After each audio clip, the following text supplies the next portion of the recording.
biarin aja, biarin aja. Ya makanya itu aku Saya juga. Bang, ada Ferguson nggak bang di sana bang? Ferguson Apa? ada di mana bang? Boleh tahu Ferguson nggak nggak bang ada. Ferguson ada di mana? Nggak ada. Ferguson nggak ada. Nggak ada ya? Ya soalnya dia tadi Dan juga suaranya tadi agak kecil-kecil.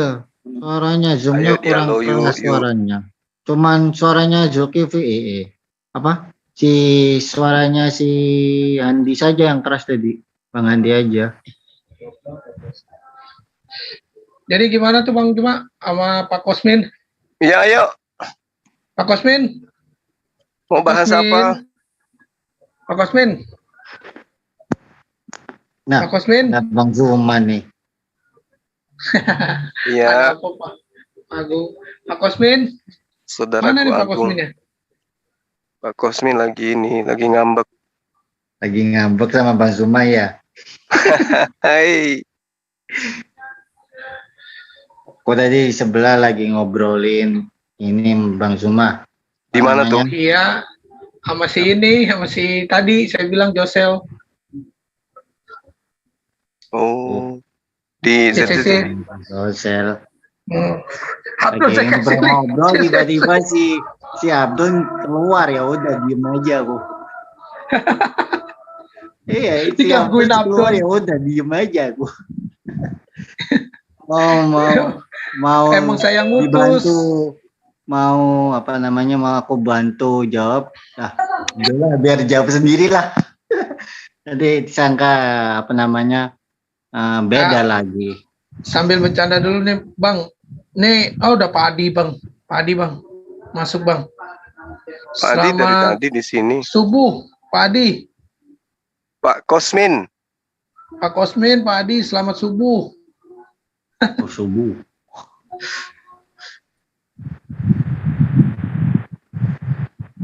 Pak Juma, selamat sore. Ya, selamat sore. Itu kayaknya ada Pak Kosmin, silakan dulu saya menyimak aja ya Pak ya.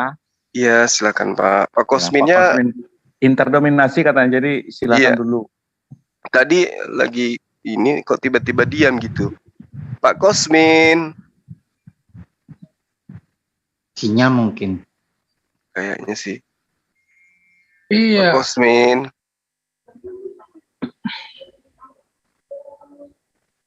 Jadi saya baru dengar istilah interdominasi.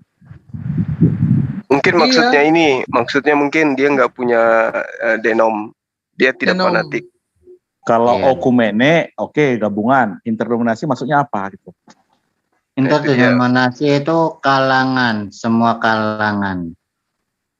Oke. Setahu saya Bang, itu seperti itu. Bang, kata Pak Matias gini Bang. Ya. Lihat di Japri Bang. Bang, Pak Matias yang baru itu. Nih saya kirim ke Abang nih. Apa tuh Bang? Kurang begitu paham saya Bang. Pak Matias bahasanya. Apa katanya? Tuh, lihat di Japri. Pak Matias yang tadi, pendeta Matias. Temennya Pak Yes. Dia Bang.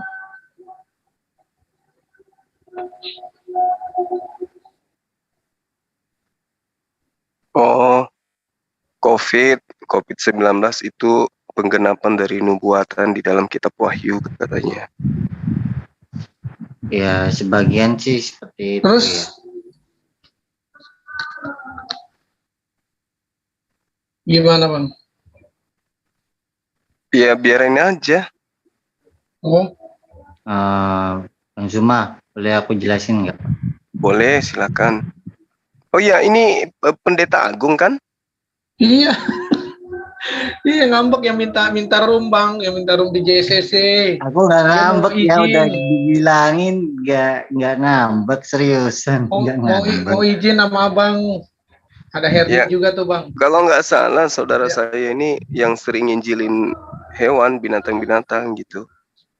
Bang Zuma masih ingat aja. Iya dong. Kan ada perintahnya, beritakanlah Injil kepada seluruh makhluk. Dan hanya pendeta ya Agung yang menjalankan itu dengan tekun. Ya, Benar. itu semua karena karunia lah. Iya. Tidak ada yang punya. Bang, ada artisnya Bang, udah muncul. Iya. Dinda Makil Tahta ada. Amalek. Makil Amalan dan juga Pak Hadi. Bang Zion, Tadi Bang Azion bahas apa sama Bang Zuma? Waduh, saya mau tanya ya sama sama ini nih, sama Pak Agung nih sedikit aja. Biar Pak Agung nanti jelasinnya ke Bang Juma nih sama Ustaz Tata nih. Boleh nggak Pak Agung? Boleh nggak? Banyak juga boleh, mumpung lagi free. Hmm, Nah, menurut orang Kristen firman itu seperti apa sih? Menurut dalil orang Kristen tuh? firman ya, arti Iya, firman. Saya ngerepet dulu boleh ya? ya boleh. Ntar saudara Kristen boleh baca Ustaz Tata. Berapa biji nih? 1, 2, 3, 4. Berapa lagi? 5 orang. 5 orang Bang.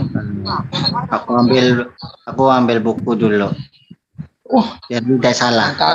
dari tadi kemana aja sih RCI? Udah bikin rem belum?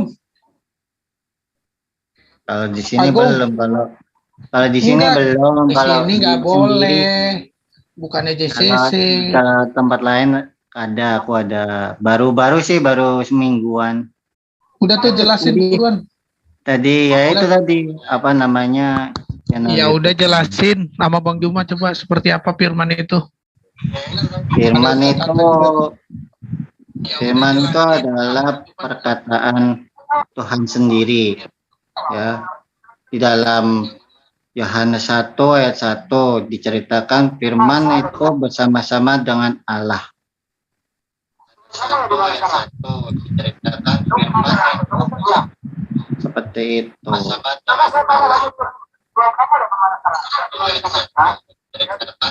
Ada yang noise. Tunggu. Noise. Tunggu. Udah nggak ada kan? Oke, nggak ada.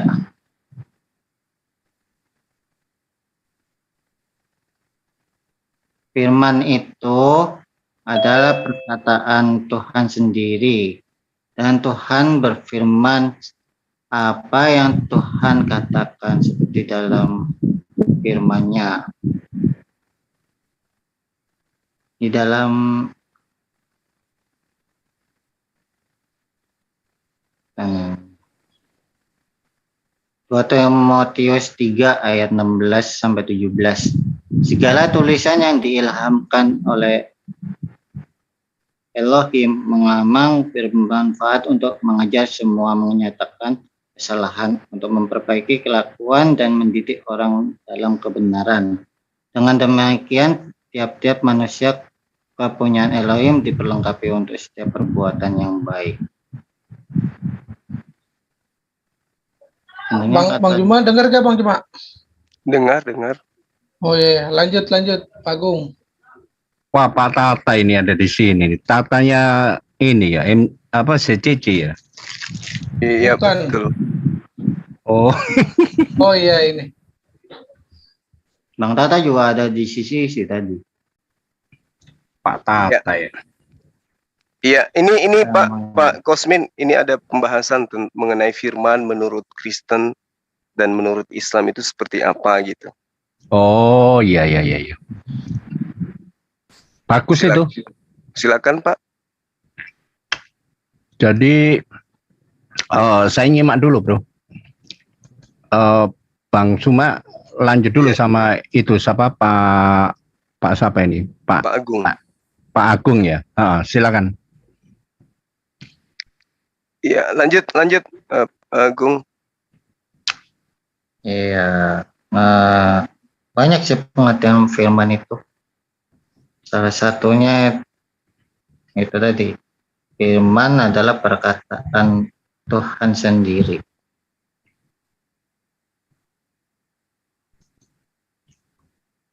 Dalam bahasa aslinya itu,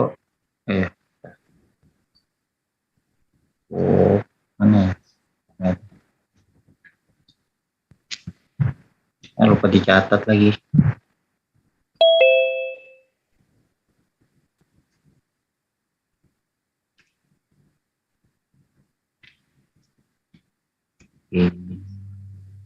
Ini Gimana?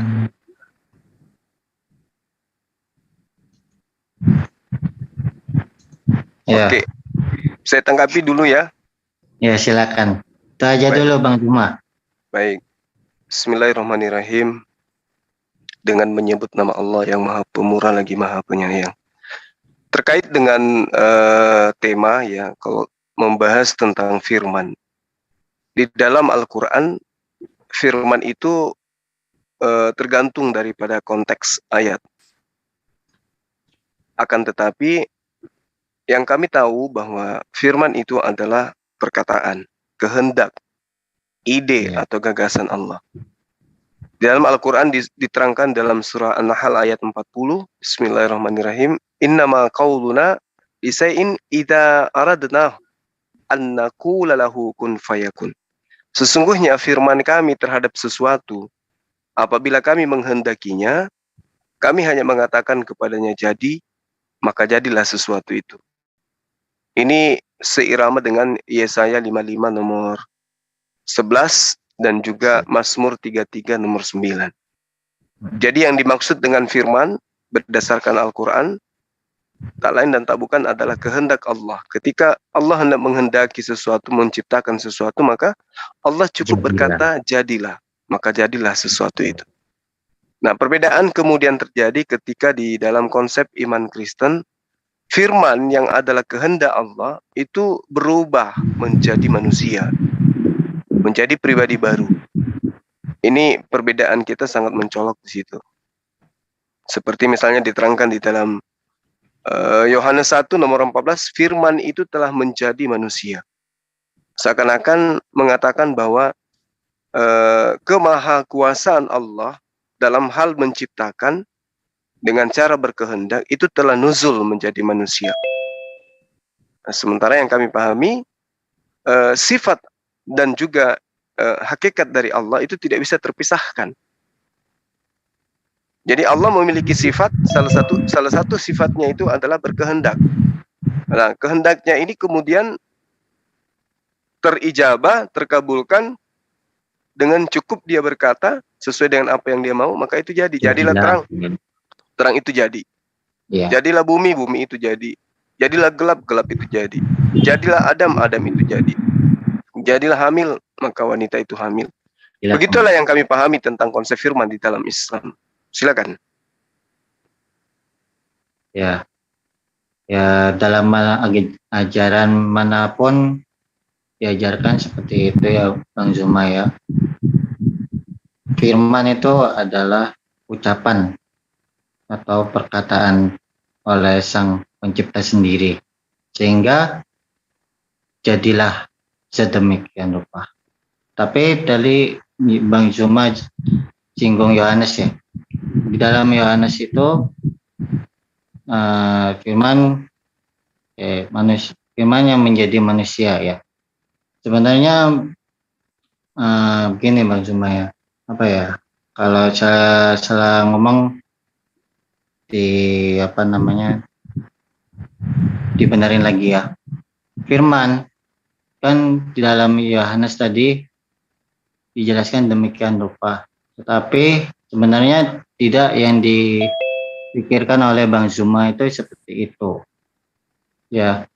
Tapi di sisi lain di dalam Alkitab menjelaskan bahwa Tuhan tidak dapat dilihat ya, tetapi di dalam konteks Alkitab juga dijelaskan di dalam jati diri Yesus nampak cahaya kemuliaan Tuhan sendiri. Itu ada di dalam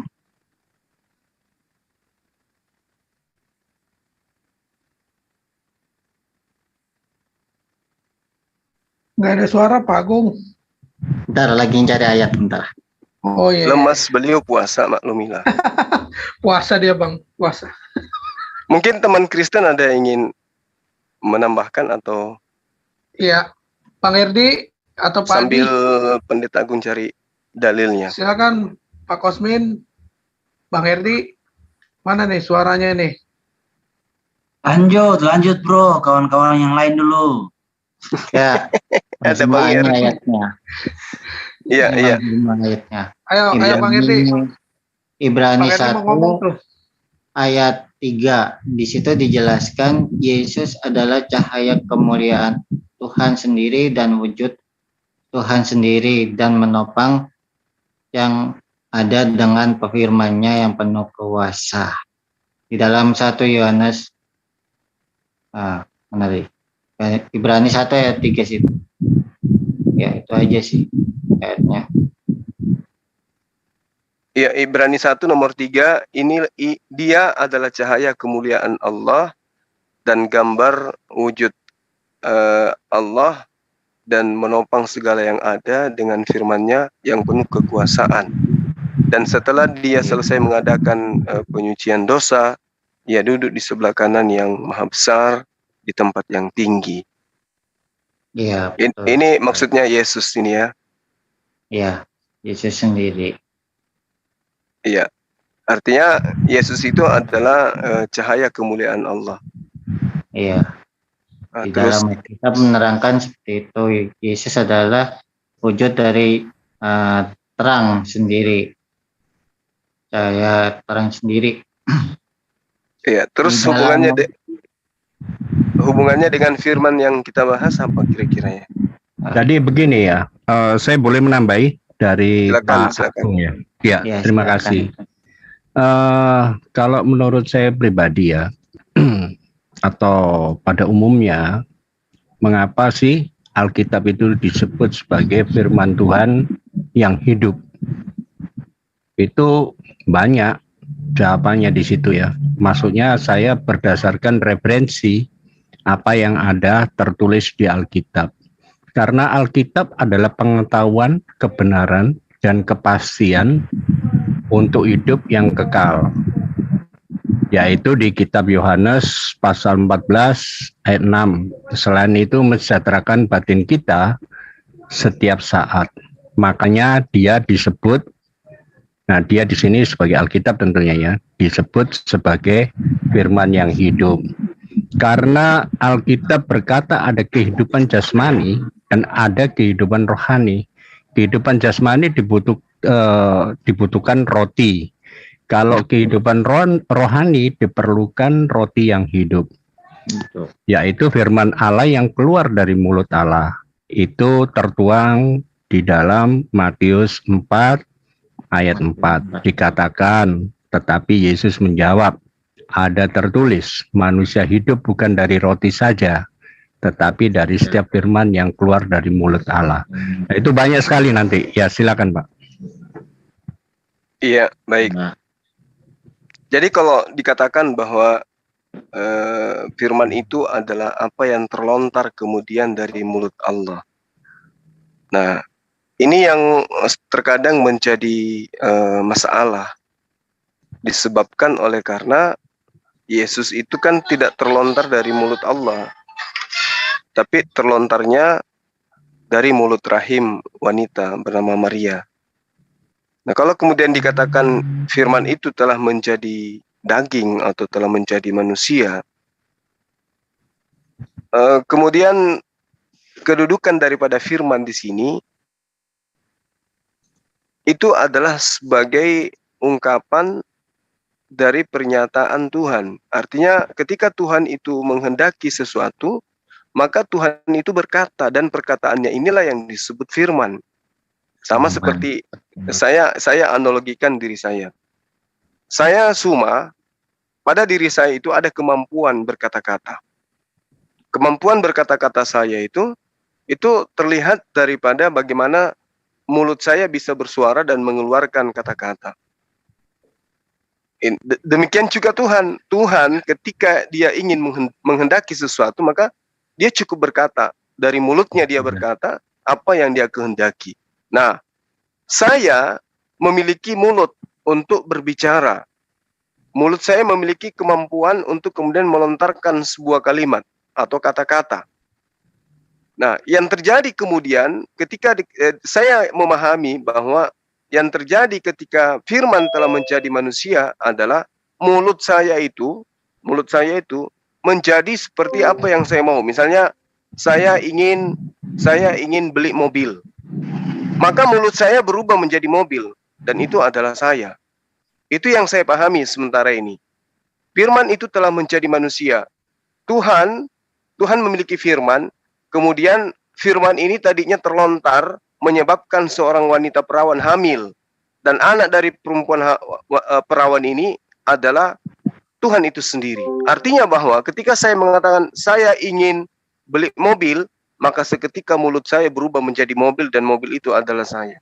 Itu analogi yang saya tangkap. Bisa enggak saya dibantu untuk memahami lebih jauh? Silakan. Ya, oke. Terima kasih. Jadi gini ya. Tadi yang saya katakan itu sebetulnya penjelasannya banyak sekali ya. Tetapi ini di dalam penjelasan ini dikasih waktu berapa lama saya? Ini Pak, kalau bisa 3 menit, 3 menit, 3 menit, paling 4 menit, paling nanti kita saling menanggapi, kemudian. Oh ya, ya. Oke. Jadi begini ya, firman itu adalah Allah ya. Ini juga menjawab dari Bapak Suma ya. The word was God. Yang mana artinya firman itu adalah Allah.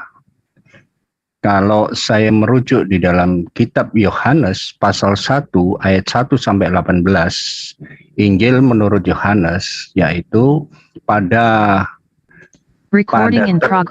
transfigurasi Yesus di Matius pasal 17, yaitu Allah Bapa berbicara kepada 3 orang murid yang sedang bersama-sama dengan Kristus. Recording stopped. Anakku yang kukasihi, kepadanya lah aku berkenan.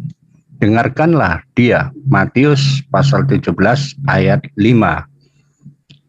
Kemudian dalam amanat agung, Yesus memerintahkan para murid-muridnya untuk mengajar semua bangsa untuk melakukan segala sesuatu yang dia perintahkan kepada mereka. Itu ada di kitab Matius pasal 28 ayat 20. Jika ada suatu waktu yang dibutuhkan gereja untuk mendengarkan firman Kristus, maka saatnya adalah hari ini. Kita perlu mendengarkan firman Kristus di dunia kita yang penuh dengan dosa. Nah, terkait dengan Pak Suma mengatakan bahwa hal seperti itu sebetulnya kalau saya ingin dipisah ya di dalam satu sesi tersendiri, yang mana bisa dibuat satu topik khusus siapakah Yesus itu. Karena ini menyangkut firman adalah perkataan Allah atau Tuhan, jadi penjelasannya seperti itu. Jadi ada kemungkinan bahwa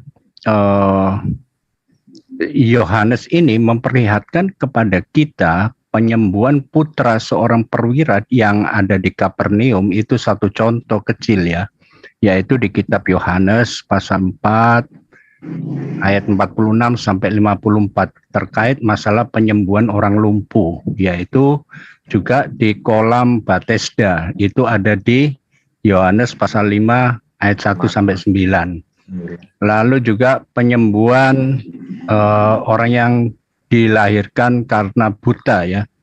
Itu ada di Yohanes juga di pasal 9. Kebangkitan orang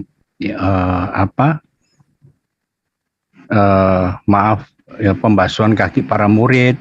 Lalu juga Yohanes memasukkan pengajaran tentang kedatangan Roh Kudus, menggambarkan penghiburan dan menyertai kita serta mujizat.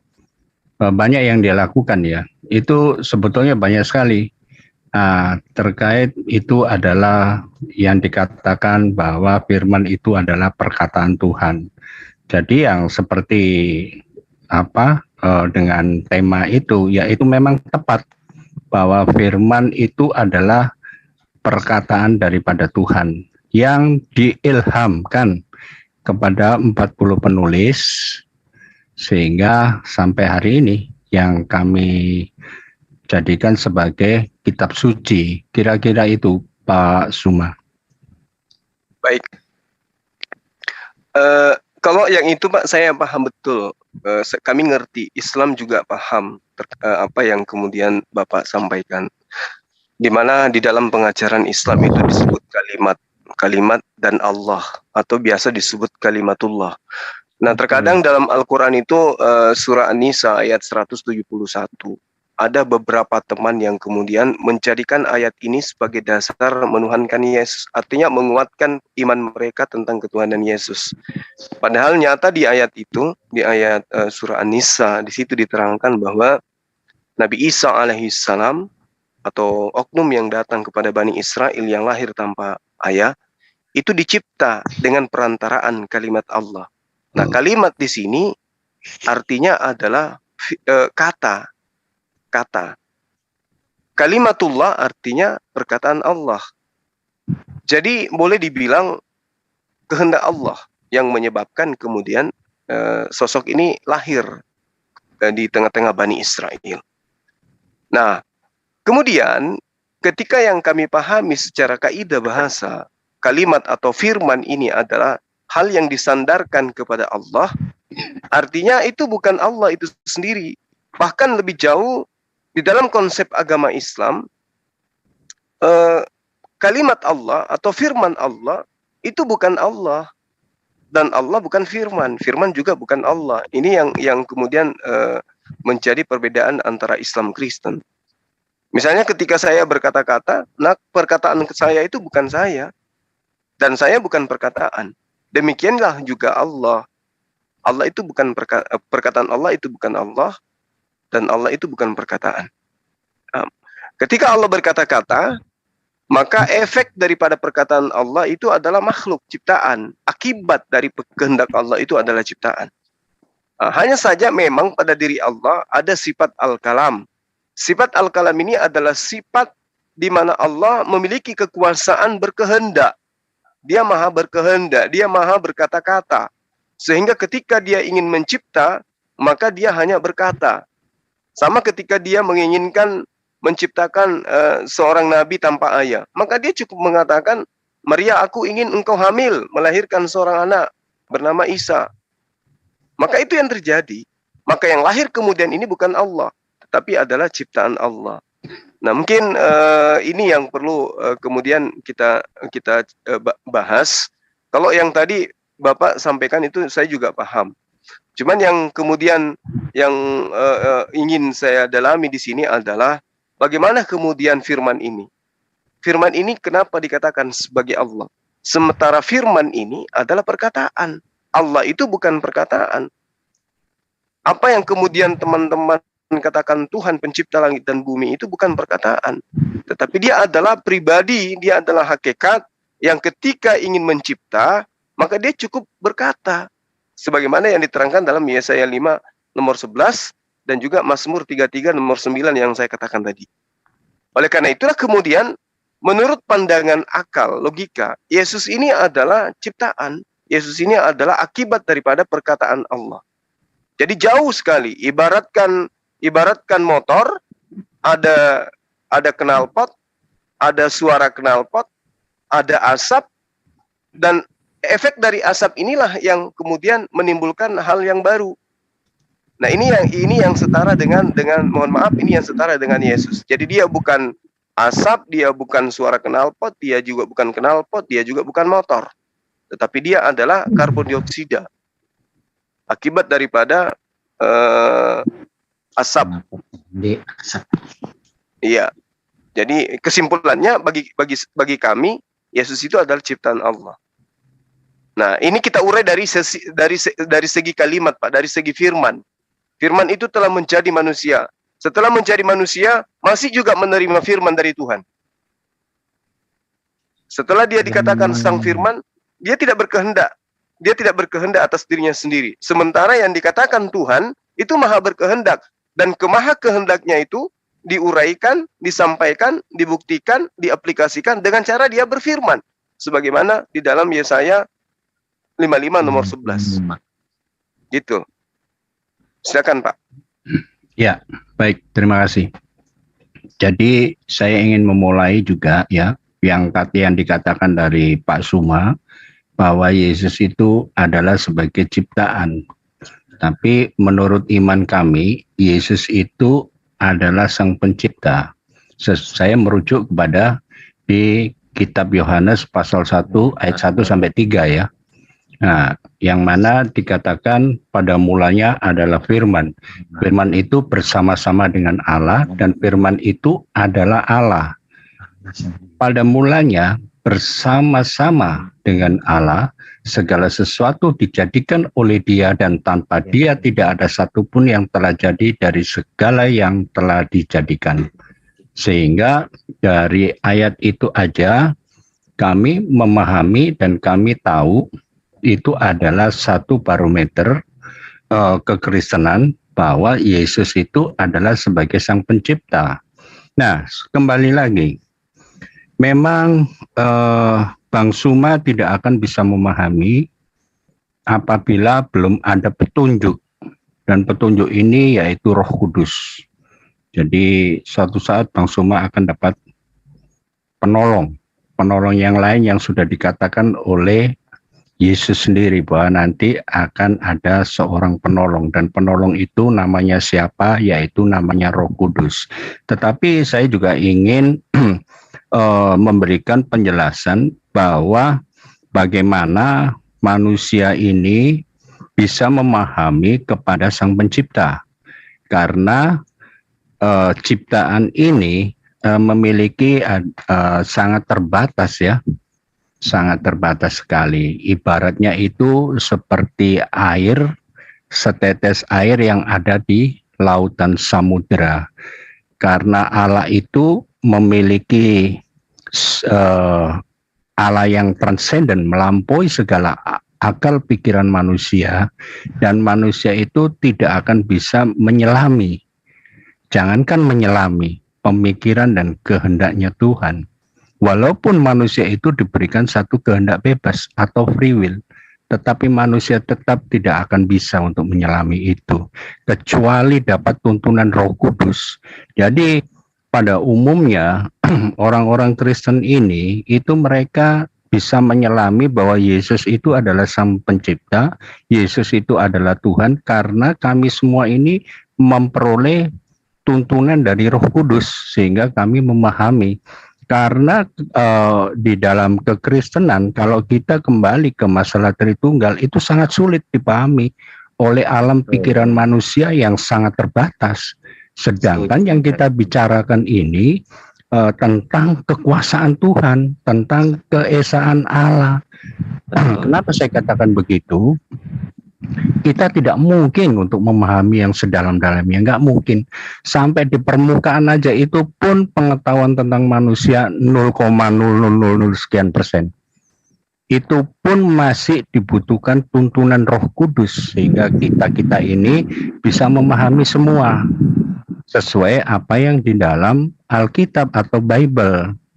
Jadi kembali lagi, kalau kita berbicara kepada atau cerita mendalami tentang sifat-sifat Tuhan, tentang kekuasaan Tuhan, tentang penciptaan, itu rasa-rasanya tidak mungkin.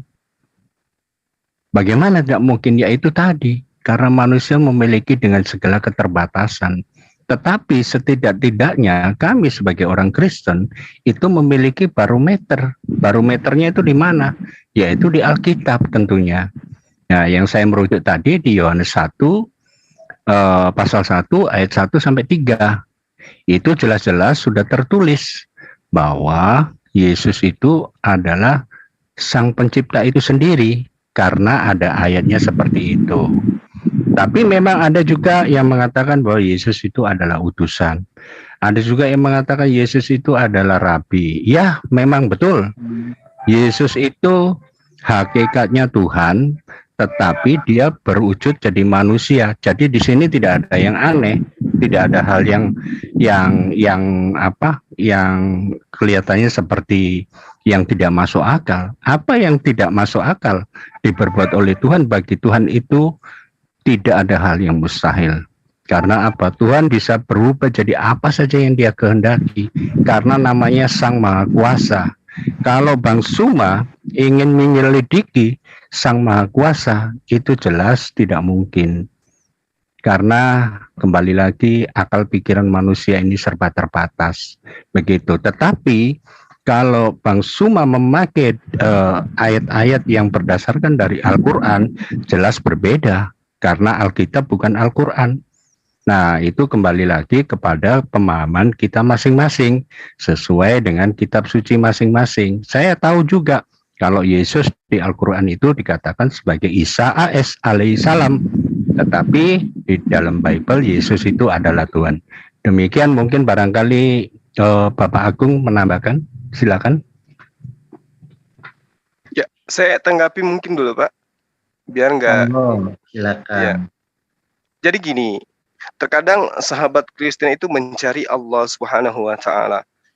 Teman-teman Kristen termasuk saudara Herdi yang mungkin ada di sini, Allah Subhanahu wa Ta'ala itu tidak ada karena tidak pernah menampakkan diri. Nah, ini terbantahkan oleh Bapak bahwa Tuhan itu tidak bisa kemudian dipikirkan dengan akal manusia.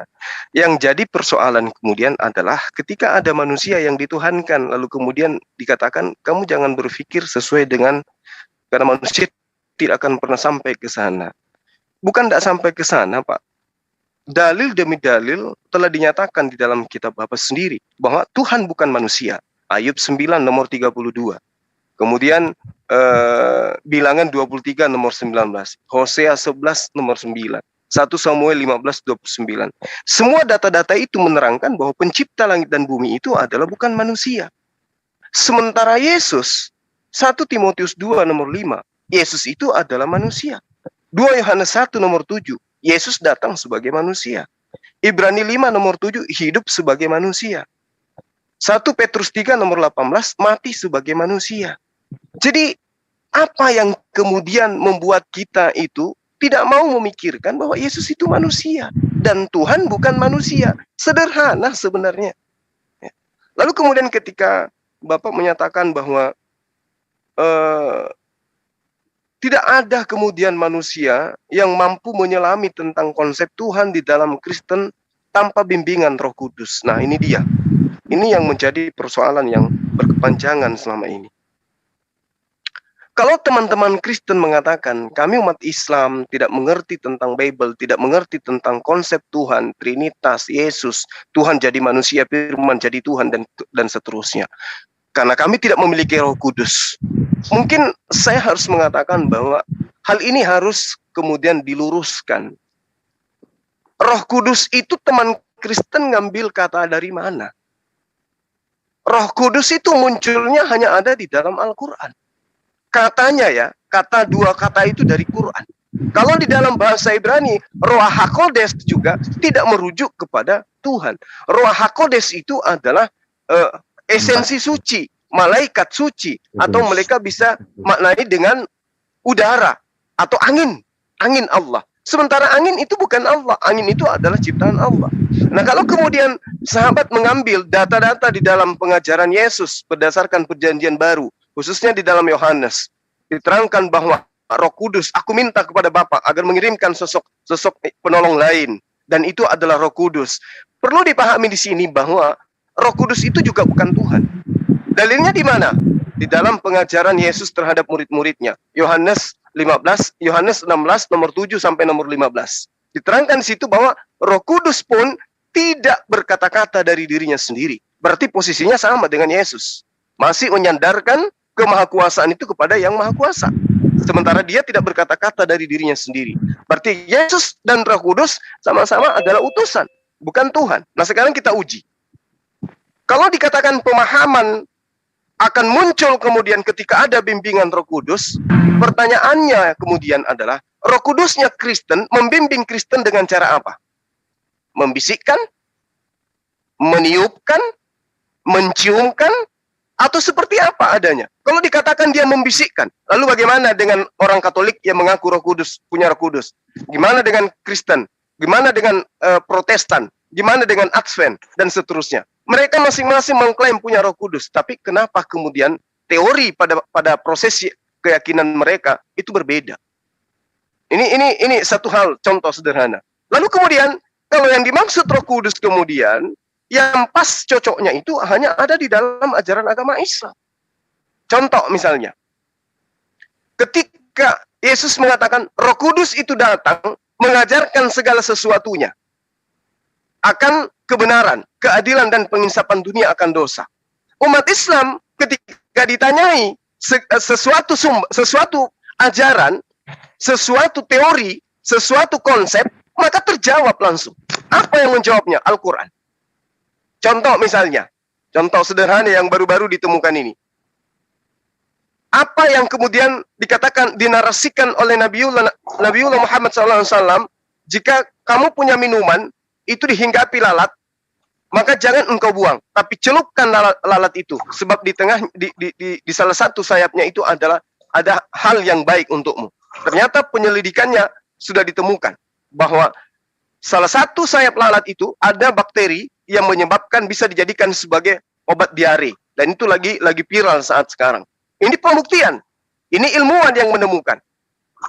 Ilmu yang mengajak kita untuk padahal lalat itu kan tempatnya di sampah, Bang. Kok bisa gitu ya? Oke. Nah, itu dia yang mengherankan kita. Inilah yang disebut dengan mujizat. Nah, lalu kemudian ketika ditanya tentang Roh Kudus, umat Islam ditanyai tentang hukum-hukum.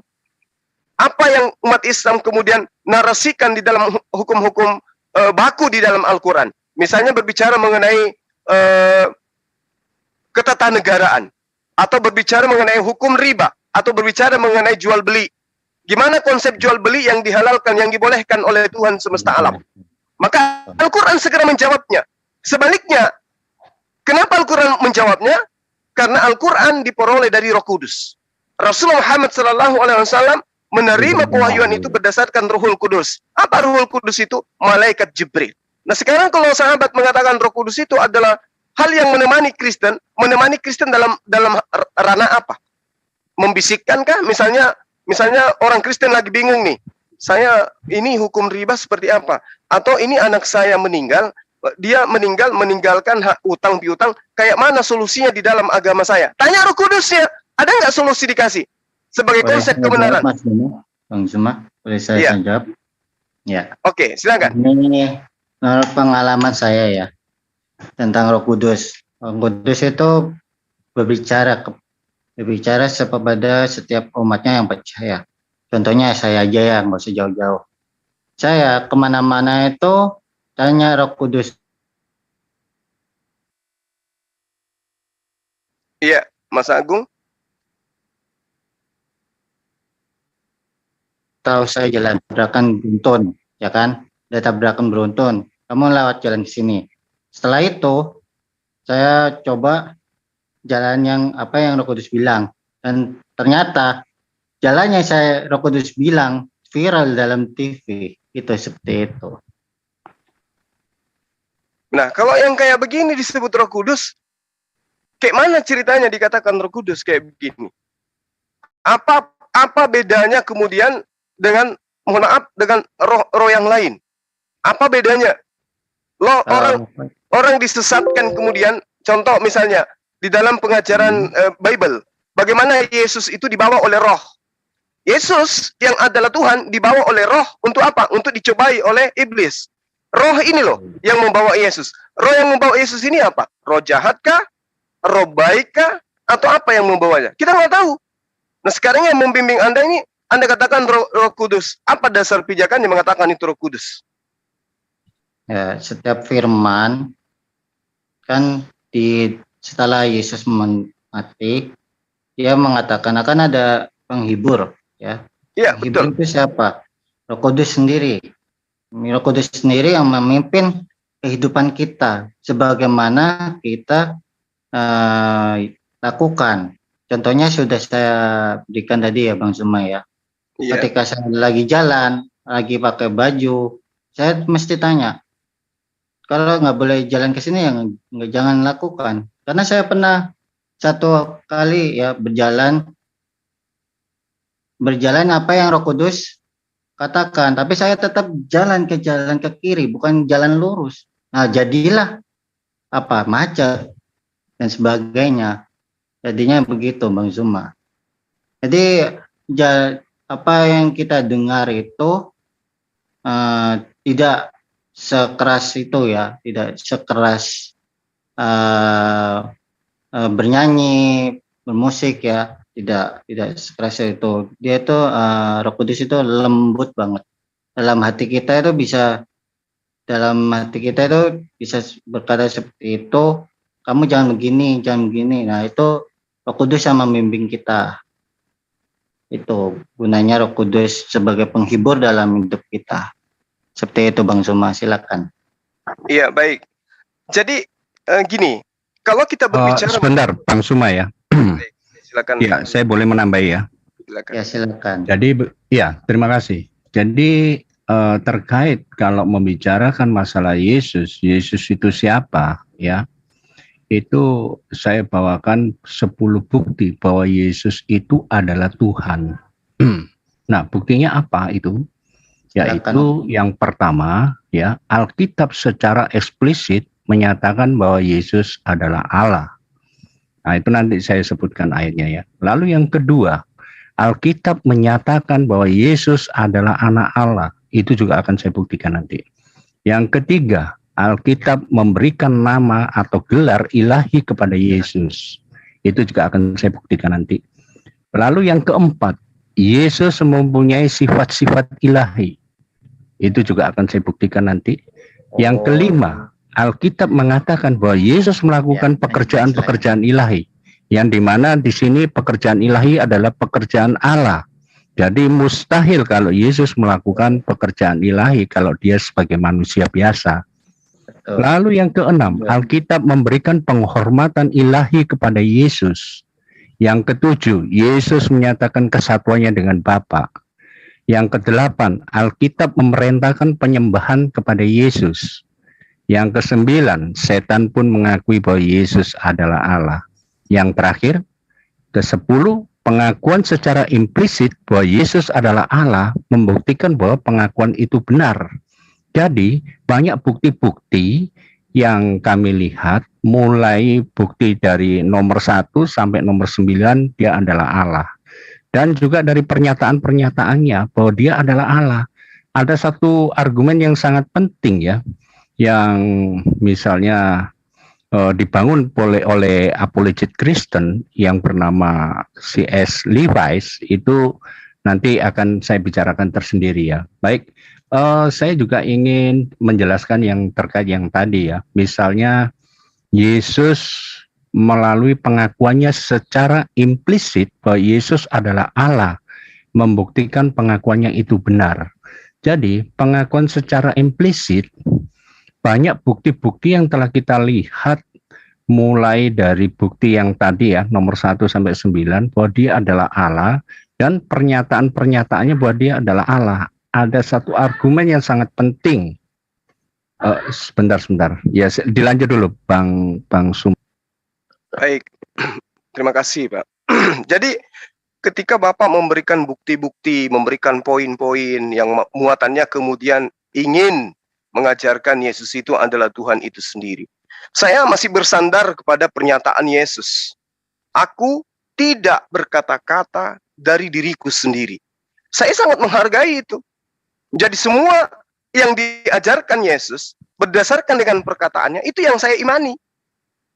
Karena Yesus itu selalu bersandar kepada Tuhannya. Aku tidak berkata-kata dari diriku sendiri.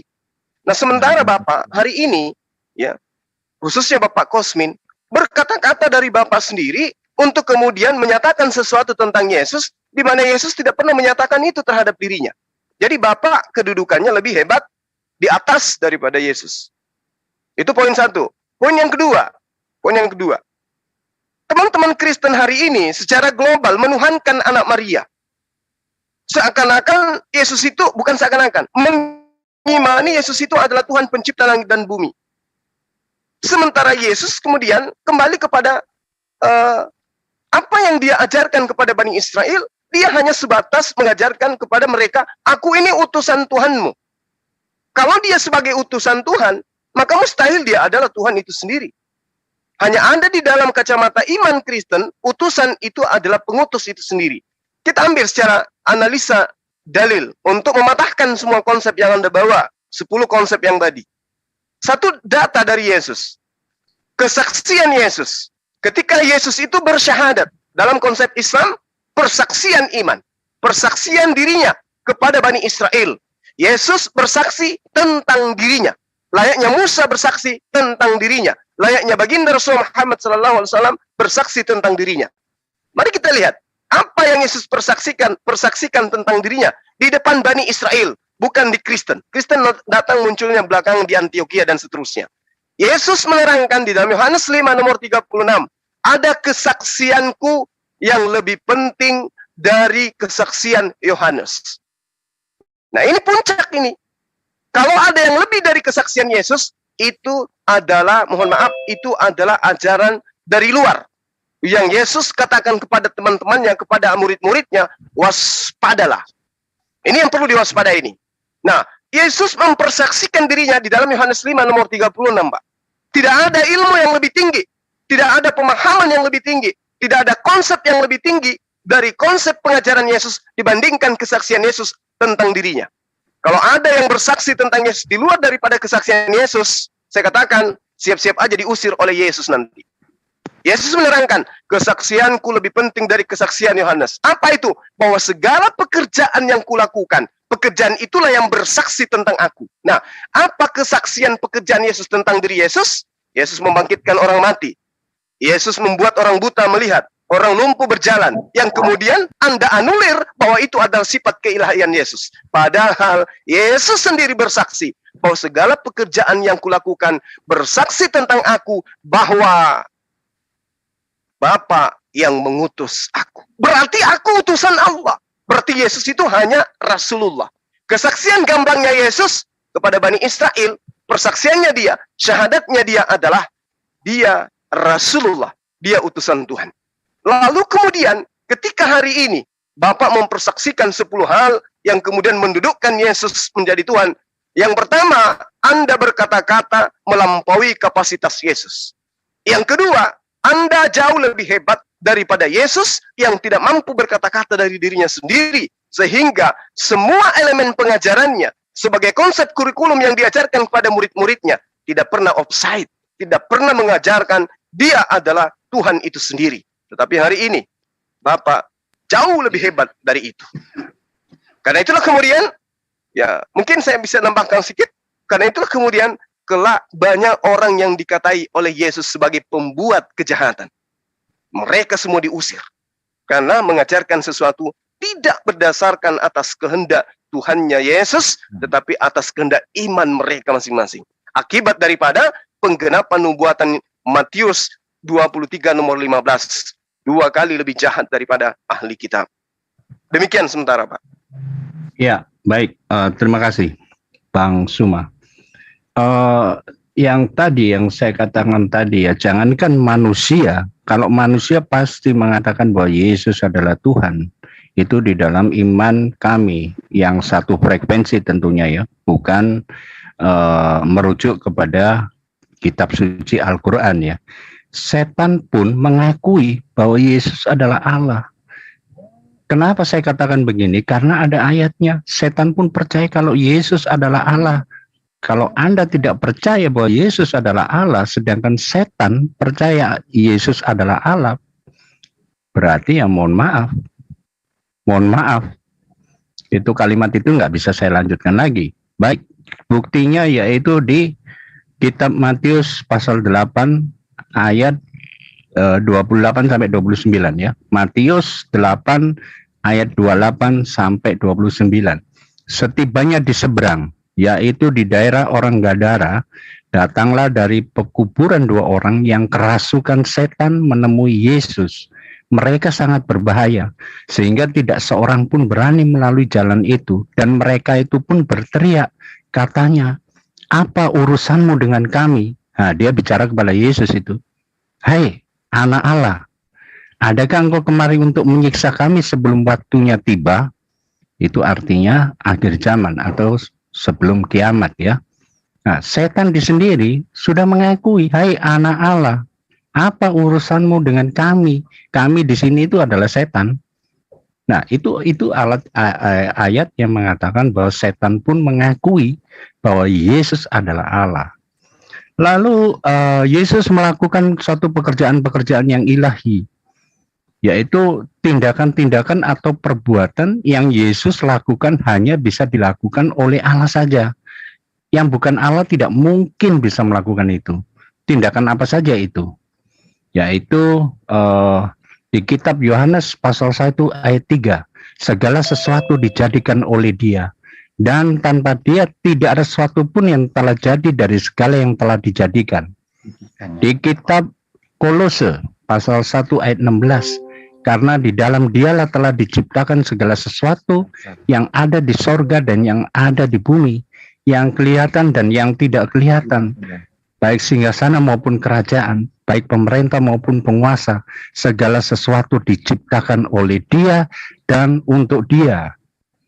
Lalu di kitab Ibrani pasal 1 ayat 2, maka pada zaman akhir ini Ia telah berbicara kepada kita dengan perantara anaknya. Anaknya di sini adalah Yesus Kristus yang telah Ia tetapkan sebagai yang berhak menerima segala yang ada. Oleh Dia Allah telah menjadikan alam semesta. Itu sungguh luar biasa. Lalu juga yang Yesus menyatakan kesatuannya dengan Bapa. Hanya satu-satunya Yesus yang menyatakan kesatuannya dengan Bapa. Yesus, ayat ini terkenal ya di kitab Yohanes pasal 30, yang mana tertulis aku dan Bapa adalah satu. Di kitab Yohanes pasal 14 ayat 7 sampai 11 berulang kali dinyatakan Bapa di dalam aku di dalam Bapa. Jadi sekiranya kamu mengenal aku, pasti kamu juga mengenal Bapakku. Sekarang ini kamu mengenal Dia dan kamu telah melihat Dia. Kata Filipus kepadanya, Tuhan, tunjukkanlah Bapa itu kepada kami. Itu sudah cukup bagi kami. Yesus berkata, telah sekian lama aku bersama dengan kamu Filipus, namun engkau tidak mengenal aku. Barang siapa telah melihat aku, ia telah melihat Bapa. Bagaimana engkau berkata, tunjukkanlah Bapa itu kepada kami? Tidak percayakah engkau bahwa aku di dalam Bapa dan Bapa di dalam aku? Apa yang aku katakan kepadamu, tidak aku katakan dari diriku sendiri, tetapi Bapa yang diam di dalam aku. Di sini konsep Trinitas ya. Jadi makanya sangat sulit untuk yang tidak mendapat bimbingan dari Roh Kudus untuk memahami ayat-ayat tersebut. Lalu juga ada dikatakan bahwa Alkitab secara eksplisit yaitu menyatakan bahwa Yesus adalah Allah. Yaitu di kitab Yesaya pasal 9 ayat 5, sebab seorang anak telah lahir untuk kita, seorang putra telah diberikan untuk kita, lambang pemerintahan ada di atas baunya, dan namanya disebutkan orang penasehat ajaib, Allah yang perkasa, Bapa yang kekal, Raja damai. Jelas di kitab Yesaya ini menunjukkan bahwa Yesus itu adalah Allah itu sendiri. Demikian Bang Suma yang bisa saya bicarakan terkait ada di kitab suci kami bahwa Yesus itu adalah Allah. Memang berbeda konsepnya yang sangat fundamental, tidak sama dengan ada di Al-Quran. Demikian Bang Suma. Bang Suma, Bang Tata mau bertanya itu kayaknya. Sebentar, nanti saya arahkan ke beliau. Saya sikapi dulu sebentar yang ini, baru kemudian saya serahkan ke Dinda Tahta. Oh gitu, oke silakan. Oke. Ya, jadi Bapak, saya katakan Bapak lagi tidak berhadapan dengan Al-Quran. Bapak sedang berhadapan dengan ajaran Yesus. Ya, Bapak mengajarkan apa, Yesus mengajarkan apa. Saya dalam hal ini sedang membela ajaran Yesus, Pak. Jadi gini, ketika Bapak kemudian mengambil kitabnya agama lain, nah, agama Yahudi, agama Kristen beda, Pak. Yang Anda ambil tadi itu kitabnya agama lain untuk mendudukkan manusia bernama Yesus menjadi Tuhan. Anda ditertawakan yang mempunyai kitab. Ketika Bapak berbicara mengenai Yesaya 9 nomor 6, itu kisah, Pak, itu bukan nubuatan. Bapak harus belajar membedakan antara perkataan akan lahir dan telah lahir. Itu adalah kisah sejarah yang kemudian diceritakan tentang Raja Ahaz, di mana Raja Ahaz dijanjikan oleh Allah untuk didatangkan seorang penolong yang mereka gelari dengan Allah yang kekal, Allah yang abadi.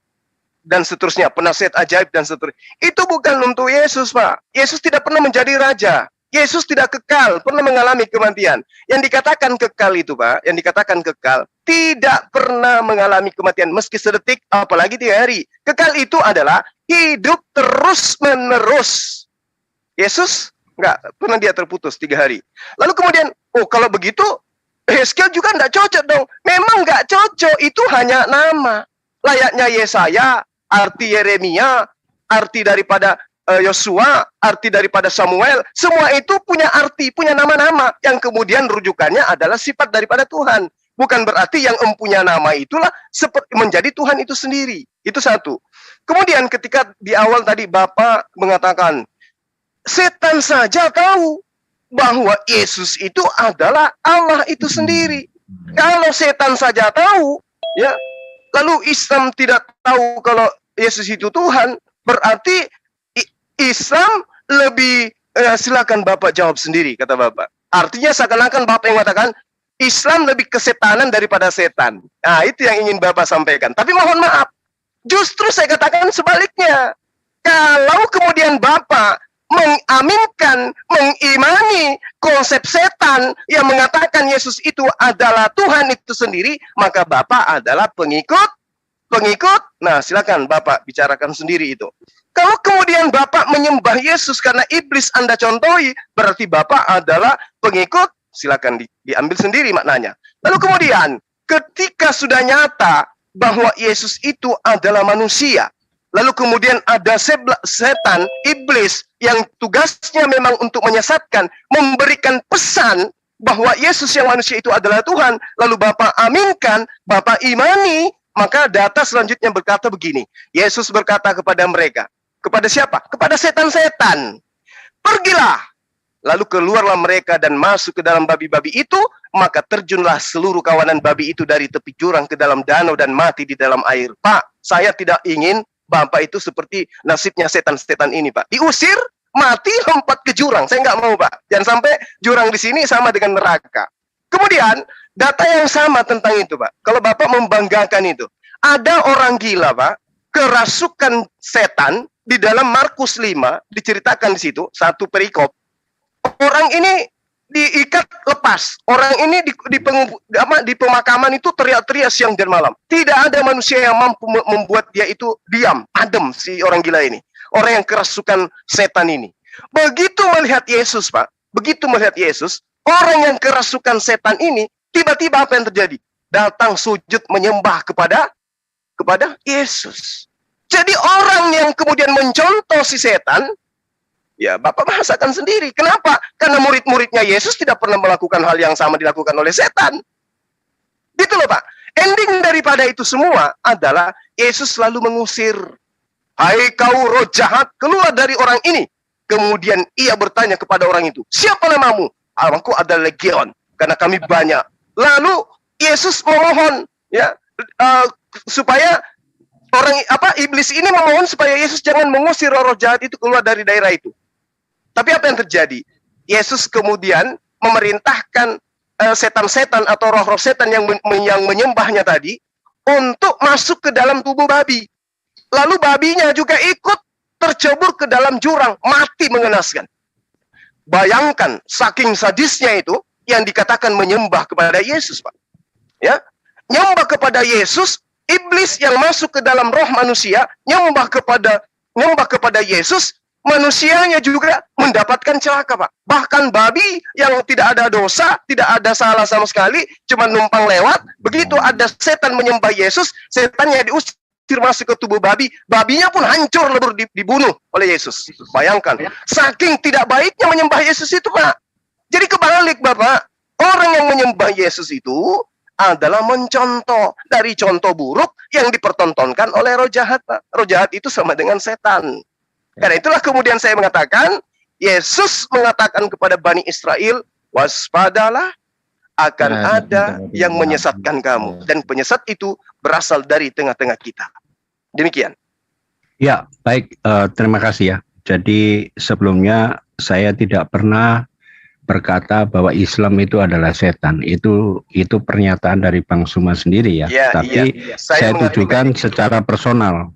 karena Baik, baik. saya tidak diskusi dengan agamanya, tapi saya diskusi secara akademis, yaitu kepada yang namanya Saudara Suma yang terhormat. Baik, baik. Demikian. Siap. Ya, terima Saya kasih. paham. Lalu begini ya, jadi Yesus ini adalah Tuhan. Ini sebetulnya hanya bukan hari ini aja yang dipersoalkan menjadi satu polemik ya.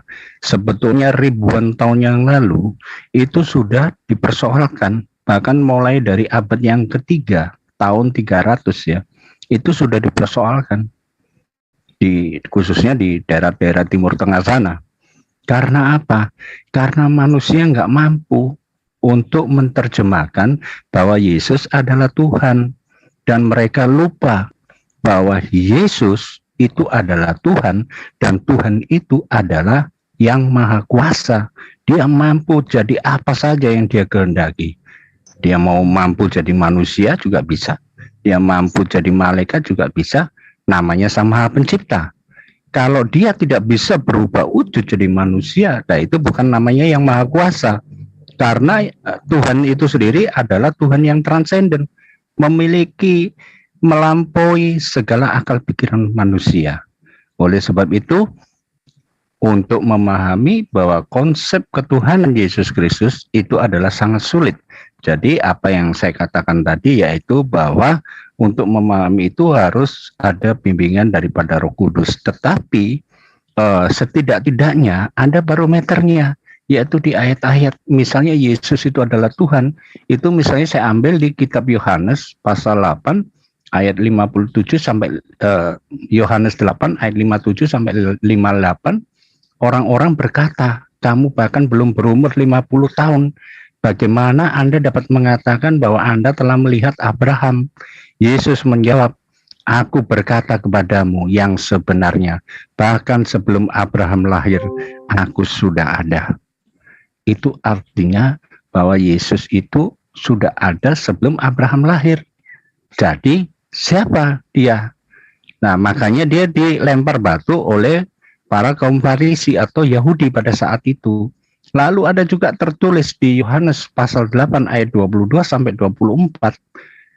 Ini membuat orang-orang Yahudi bertanya, apakah dia akan bunuh diri? Itu sebabnya dia berkata, kemana aku pergi? Kamu tidak bisa datang. Tetapi dia melanjutkan, kamu berasal dari bawah, saya dari atas. Saya ini adalah Yesus.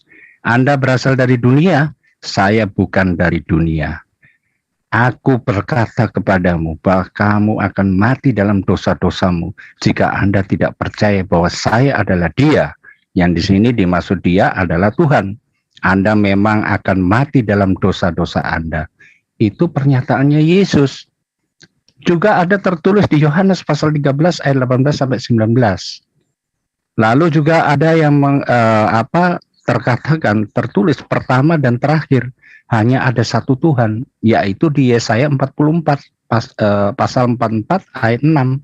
Beginilah firman Tuhan, Raja Israel dan penebusnya, Tuhan semesta alam. Aku yang pertama dan aku yang terakhir. Selain saya tidak ada Tuhan. Artinya apa? Yesus itu adalah Alfa dan Omega. Jadi merujuk setidak-tidaknya ada barometer atau kompasnya. Ayat-ayat yang mengatakan bahwa Yesus itu adalah Tuhan. Jadi ini sekali lagi kami membaca, melihat perspektifnya itu yaitu di Bible. Begitu. Memang berbeda konsepnya dengan apa yang Anda imani, Bapak Suma. Demikian, silakan. Iya. Ada yang mau menanggapi Dinda Tahta mungkin? Ada yang mau menambah? Saya, Gunda, sedikit ya. Jadi konsep-konsep ketuhanan Yesus yang dibawa oleh Bang Kosmin ya, itu sangat mudah dipatahkan oleh Bible sendiri itu. Misalnya Yesus itu Allah sendiri. Tidak ada pengakuan Yesus itu Allah. Dia mengaku utusannya Allah. Nah, kalau memang nggak seperti sebagaimana ya, atau orang yang membawa firman bisa disebut Allah. Coba di Perjanjian Lama itu, orang yang diutus oleh Allah, ya. Aku menjadikan kamu Musa sebagai Allah dan adikmu sebagai Harun sebagai nabi, kan gitu. Jadi kenapa disebut Allah Musa? Ya karena dia penyampai firman Allah gitu loh. Maksudnya gitu. Nah terus Kedua, dia mentuhankan Yesus karena dia anak Allah. Kenapa dengan anak Allah? Bukankah dalam Keluaran 4:22 orang Israel disebut anak Allah? Misalnya, itu anak tunggal tata. Oke. 2 Samuel 7:14. Salomo disebut anak Allah. Salomo dan dia dan aku ayahnya, gitu. Kata Allah di situ. Berarti Samuel juga anak Allah. Terus dalam Matius 5:9, orang yang bawa kedamaian disebut anak Allah. Banyak ayat-ayat anak-anak Allah itu. Anak Allah atau anak-anak Allah ada semua. Apakah Om akan mentuhankan juga?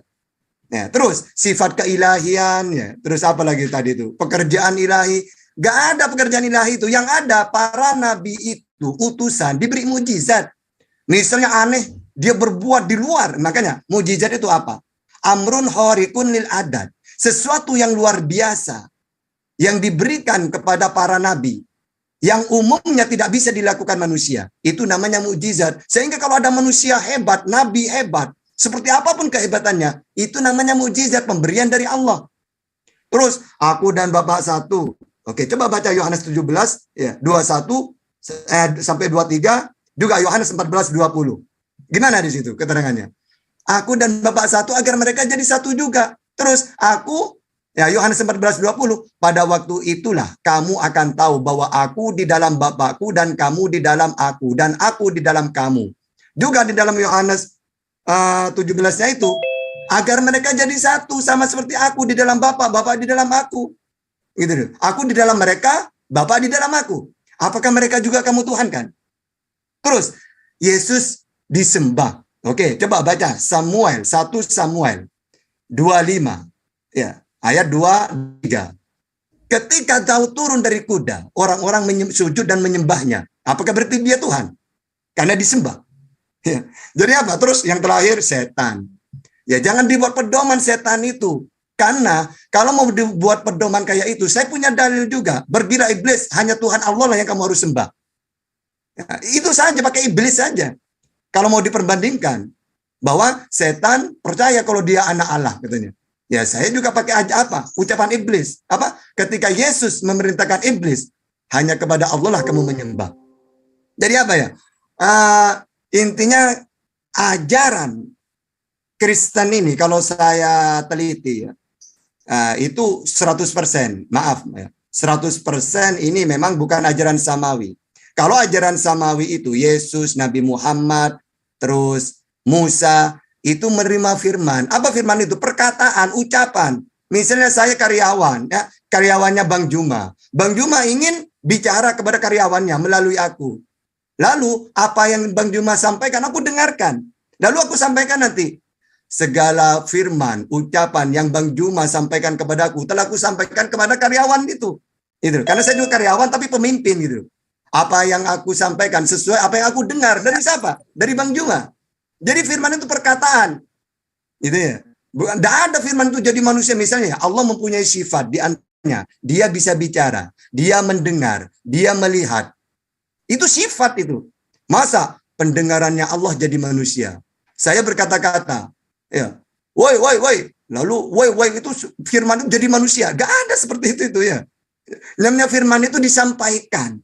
Caranya Allah menyampaikan kepada manusia gimana? Melalui Yesus, melalui Musa, melalui Nabi Muhammad gitu. Cuma ajaran pagan yang Allah itu turun gitu. Coba, ketika dewa-dewa itu turun, kan ada kekacauan. Pasti dewa itu turun menjelma jadi manusia. Nah, ini yang diimani orang-orang Romawi, Yunani, Arab termasuk. Kenapa orang Arab pagan menyembah Lata, Uzza, Manat? Coba tanya alasannya. Kenapa kamu menyembah Lata? Iya, karena ini anak Allah. Coba nanya ke Kristen. Kenapa kamu mentuhankan Yesus? Iya, anak Allah. Makanya Lata, Uzza, Manat dianggap anak Allah dalam Al-Quran kan oleh orang-orang pagan. Ya, makanya harus tahu ajaran samawi dengan ajaran pagan. Kalau samawi, Allah tidak mau turun. Firman-Nya diberikan pada para nabi yang menyampaikan. Tapi kalau pagan, ya harus interaksi, harus komunikasi, turun menjadi manusia. Nah, seperti itulah ya. Makanya kita itu harus cerdas gitu ya. Oke, terima kasih Gurunda, guruku, Bang Juna. Ya, makasih deh. Silakan Pak, mau ditambahkan, silakan mau ditanggapi. Ya, terima kasih. Jadi yang saya lanjut lagi ya. Jadi Alfa dan Omega. Yesus ini adalah Alfa dan Omega. Itu banyak sekali rujukannya. Karena yang bisa mengatakan Alfa dan Omega itu adalah Tuhan. Nah, seperti contohnya di mana? Yaitu Alfa dan Omega itu artinya pertama dan terakhir ya. Hanya ada satu Tuhan. Yang mana disebutkan di kitab Yesaya pasal 44 ayat 6. Lalu juga ada di 1 Korintus pasal 8 ayat 6. Tetapi bagi kita hanya ada satu Allah, yaitu Bapa, yang dari segala sesuatu ada dan untuk siapa kita ada, dan satu Tuhan, Yesus Kristus, yang melalui segalanya segala sesuatu dan melalui Dia kita ada. Jelas sekali itu kalimat itu ya. Lalu juga ada di kitab Wahyu di pasal 2 ayat 8, dan kepada malaikat gereja di Smyrna menulis perkataan yang pertama dan yang terakhir, yang mati dan hidup kembali. Nah, di sini merujuk kepada siapa? Yaitu kepada Yesus yang pertama dan yang terakhir. Lalu juga ada di Wahyu pasal 1 ayat 17 sampai dengan 18. Ketika saya melihatnya, saya jatuh di kakinya seolah mati. Tetapi dia meletakkan tangan kanannya ke arahku berkata, jangan takut, aku yang pertama dan yang terakhir dan yang hidup. Saya mati dan lihatlah saya hidup selamanya, dan saya memiliki kunci-kunci kematian dan Hades. Nah, di situ aja sudah orang pasti paham dengan kalimat-kalimat itu. Lalu contoh, hanya Tuhan yang bisa disembah, tapi juga Yesus disembah. Contohnya di Matius pasal 2 ayat 1 sampai 2, setelah Yesus dilahirkan di Bethlehem di Yudea pada masa Raja Herodes, orang Majus dari timur datang ke Yerusalem dan bertanya, di mana orang yang telah menjadi raja orang Yahudi?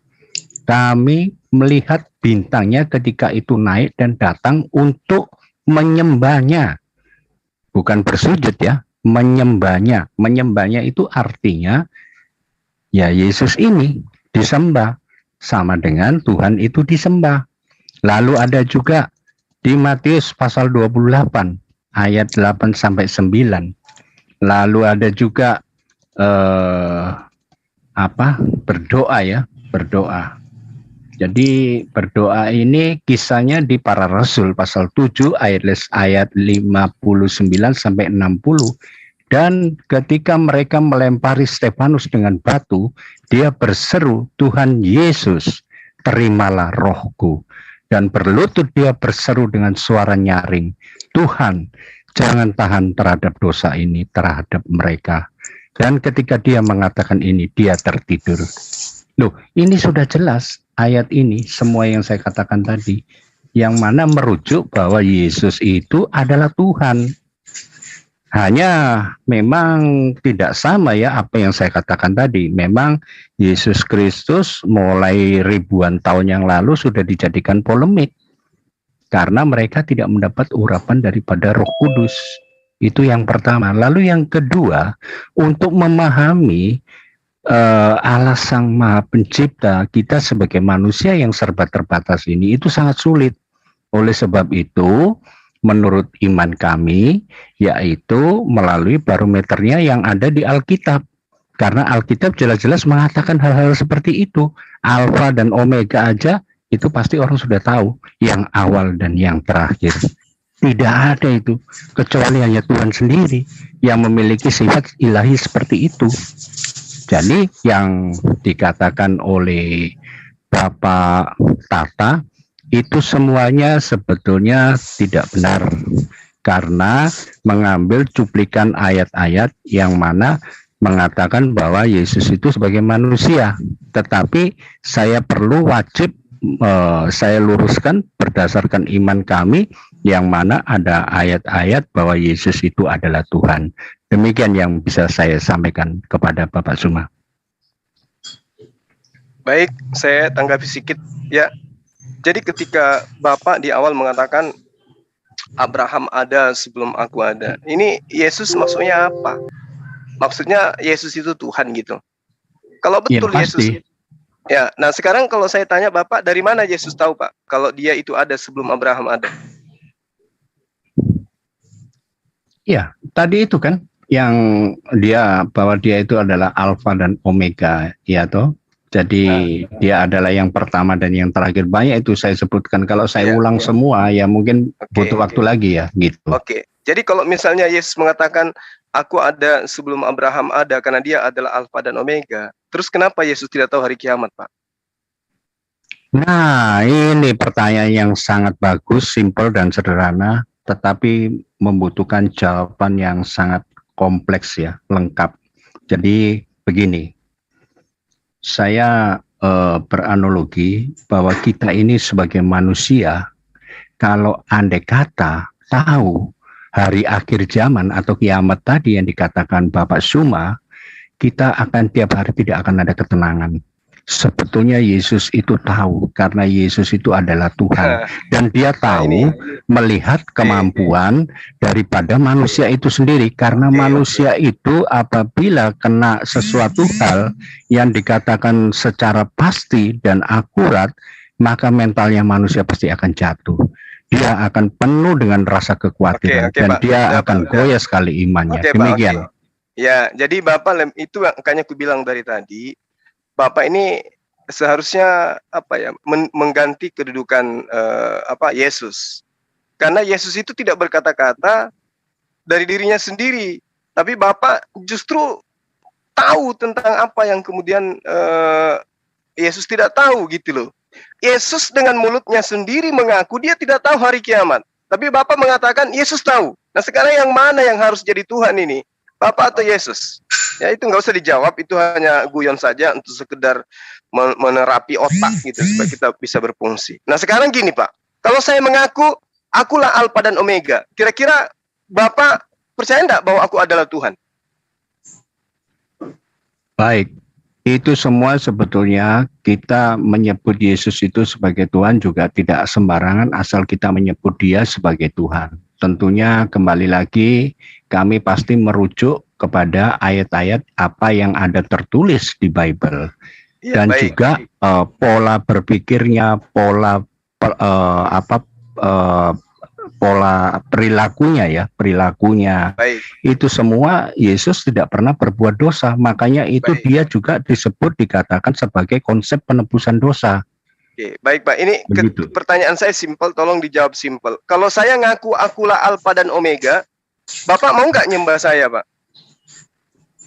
Tidak kan? Tentu tidak. Iya, pasti tidak. Iya, pasti tidak. Nah, Yesus mengatakan Alfa dan Omega itu dia sedang mengatakan tentang dirinya atau sedang membacakan firman Tuhan, Pak? Yesus tentunya mengatakan pada dirinya yang tadi saya katakan tadi bahwa Abraham sebelum ada, aku sudah ada. Itu artinya yang pertama. Di sini Pak, kelalaian Bapak di situ. Karena Yesus itu mengatakan Alfa dan Omega, itu sedang membacakan, menyampaikan firman Tuhan. Coba Bapak lihat bagaimana kemudian Wahyu 1 nomor 1-nya.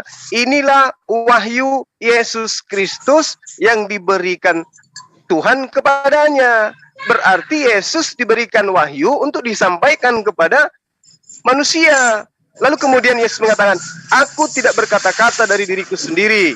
Lalu dia katakan lagi di dalam Yohanes 17:8, segala firman yang engkau berikan telah aku sampaikan kepada mereka. Aku tidak berkata-kata dari diriku sendiri. Yohanes 12 nomor 49. Jadi apa yang Yesus katakan itu semua adalah firman Tuhan. Sekiranya Yesus hadir hari ini, Pak, di tengah-tengah kita, dia berdiri di Monas dengan suaranya sampai di Makassar, teriak, wahai manusia, ketahuilah, aku ini tidak ada Tuhan selain aku, maka sembahlah aku. Maka orang yang memahami Bible, orang yang mengerti Bible, tidak dengan iman saja, tidak akan menyembah Yesus. Kenapa? Karena Yesus sedang mempraktekkan sebagai utusan Tuhan. Coba, malaikat ketika datang kepada Musa, dia mengaku sebagai Tuhan. Akulah Allah yang membawa kamu keluar dari Mesir. Itu siapa yang berkata? Malaikat, Pak. Boleh baca, Bapak baca di dalam Kisah Para Rasul. Malaikat datang menyampaikan kepada Musa. Dia mengaku sebagai Tuhan. Makanya Yesus di dalam Yohanes 10, Pak, nomor 34, 35, 36, dia mengatakan, bukankah di dalam kitab Tauratmu dikatakan, wahai Bani Israel, siapapun yang diserahi tugas oleh Tuhan, oleh Allah untuk menyampaikan firman, maka dia adalah Allah. Maka Yesus mengaku Allah karena dia sebagai penyampai firman. Kelirunya kemudian, ketika Yesus mengatakan akulah Allah, Bapak langsung telan. Seakan-akan Yesus ini adalah Allah itu sendiri, padahal dia adalah penyampai firman. Lalu kemudian ketika Bapak mengatakan Tuhan menjadi manusia dan itu adalah Yesus, itu melawan daripada dalil-dalil kitab yang Yesus ajarkan kepada Bani Israel, Pak. Yesaya 43 nomor 10, engkaulah saksi-saksiku, tidak ada Tuhan, tidak ada ilah, tidak ada sembahan yang dibentuk sebelum aku, dan tidak ada Tuhan yang dibentuk setelahku. Jadi kalau Bapak kemudian membentuk Tuhan dalam rupa manusia, Bapak membantah dalil ini, Pak. Kemudian Yesaya 44 nomor 10, siapakah mereka yang menuangkan Tuhan dalam rupa media, dalam rupa bentuk, dalam rupa makhluk, dalam rupa patung dan seterusnya. Semua mereka yang membentuk Tuhan dalam rupa apapun akan aku buat malu. Artinya Tuhan akan mempermalukan orang-orang yang menganggap manusia ini sebagai Tuhan. Itu dalil, Pak, dalil. Kita dialognya ilmiah katanya. Berarti kita harus merujuk kepada dalil. Yesaya 44 nomor 10, nomor 11, aku Tuhan akan mempermalukan mereka yang memahat patungnya, yang membuat, menebang pohonnya dan semuanya. Siapa mereka, Pak, yang akan dipermalukan? Siapa yang kemudian membuat patungan, mengatakan Yesus itu adalah Tuhan, lalu kemudian digambarkan bentuk orang disalib di atas tiang, itu siapa? Kata Tuhan, aku akan mempermalukan mereka semua. Dan mungkin Bapak sudah merasakan itu. Ketika Tuhan mencoba untuk menganggap Yesus itu Tuhan, ternyata kami dari Islam justru yang menerangkan kepada Bapak, melalui kitab Bapak, bahwa Yesus itu bukan Tuhan. Kalau kemudian ketika dia lahir, orang-orang Majusi datang menyembah Yesus, sekali lagi saya katakan, Bapak bukan pengikut Yesus. Bapak adalah pengikut Majusi. Lalu tadi contoh setan, roh jahat menyembah Yesus. Bapak bukan pengikut Yesus. Bapak adalah pengikut roh jahat. Kalau Yesus, Pak, ketika dia hidup, dia menyembah kepada siapa?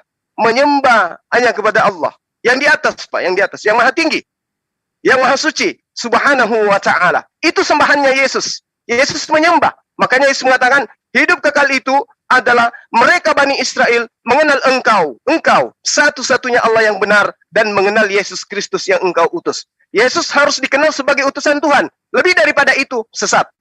Karena itu adalah pengakuan Yesus sendiri, bukan pengakuan saya. Hidup kekal itu adalah mengenal Yesus yang engkau utus. Yesus dikenal sebagai apa? Yesus harus dikenal berdasarkan pengakuan Yesus tentang dirinya, bukan pengakuan orang abad ketiga yang Anda maksud. Karena kenapa? Murid-murid Yesus tidak pernah kemudian menjadikan Yesus yang adalah rasul bagi mereka, utusan Tuhan bagi mereka, Mesias bagi mereka, Nabi bagi mereka, menggantikan kedudukan Hasem, menggantikan kedudukan Yod-Heh-Vav-Veh. Tidak ada. Pembuktiannya, sampai hari ini, Yerusalem, Bani Israel, praktisi Yudaism, mereka memegang teguh pengajaran Nabi Musa, bahwa tidak ada Tuhan selain Allah. Mereka tidak pernah mendudukkan Yesus sebagai Tuhan, menggantikan Hasem yang menurunkan Torah kepada Nabi Musa. Nggak pernah, Pak. Belum pernah ada upacara di Yerusalem, upacara kebangkitan Tuhan mereka, upacara kematian mereka dan seterusnya. Nggak ada itu. Adanya hanya di Roma. Adanya hanya di Vatikan. Dan itu sama sekali bukan pengajaran Yesus. Ini fakta. Jadi kalau kemudian hari ini Bapak mengatakan Yesus itu adalah Tuhan, sekali lagi saya katakan mohon maaf yang sedalam-dalamnya.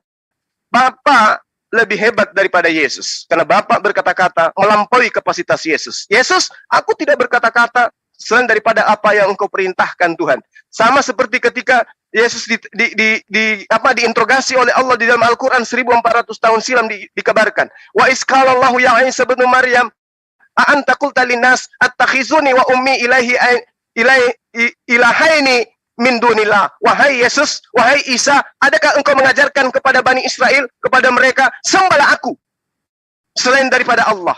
Apa kata Yesus? Subhanaka ma yakunu li an aqula ma laysa li bil haqq. Maha suci engkau ya Allah. Tidak adalah hak saya untuk mengatakan sesuatu yang bukan hakku. Apa yang kukatakan adalah apa yang engkau perintahkan kepadaku. Apa yang engkau perintahkan kepadaku, itulah yang aku katakan kepada Bani Israel. Apa itu?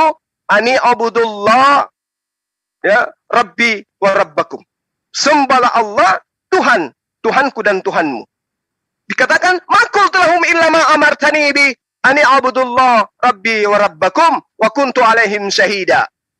Jadi Nabi Isa 1400 tahun silam memang benar yang Bapak katakan, dari sejak zaman dahulu, dari ribuan tahun yang lalu orang bertengkar tentang itu. Jangankan dari zaman Nabi Isa, zaman Al-Quran diwahyukan, Pak. Zaman Bible dituliskan pun, Bible menerangkan dengan jelas bahwa orang-orang yang ada pada zaman Yesus itu berselisih paham tentang Yesus. Apakah dia itu mati atau tidak?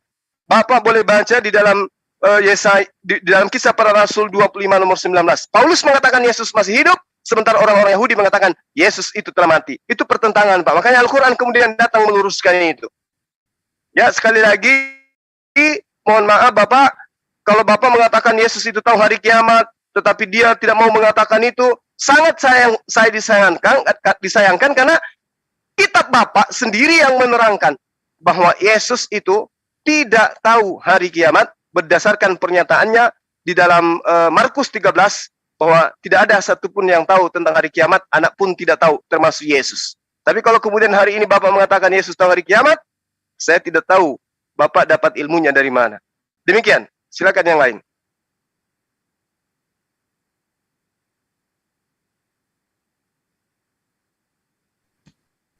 Ya, silakan Pak, mungkin masih mau ditambahkan. Iya, sebelum saya closing statement, mungkin Pak Tata bisa menambahkan dari statement saya yang tadi.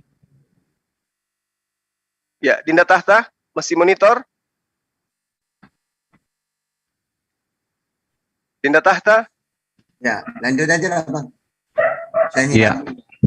Tapi saya sebetulnya senang juga ini diskusi dengan Bapak Suma dan juga sama Bapak Tahta ya. Saya ingin sih, tapi nggak apa-apa. Mungkin di lain waktu juga ada kesempatan. Iya, ya. Iya Pak, silakan Pak.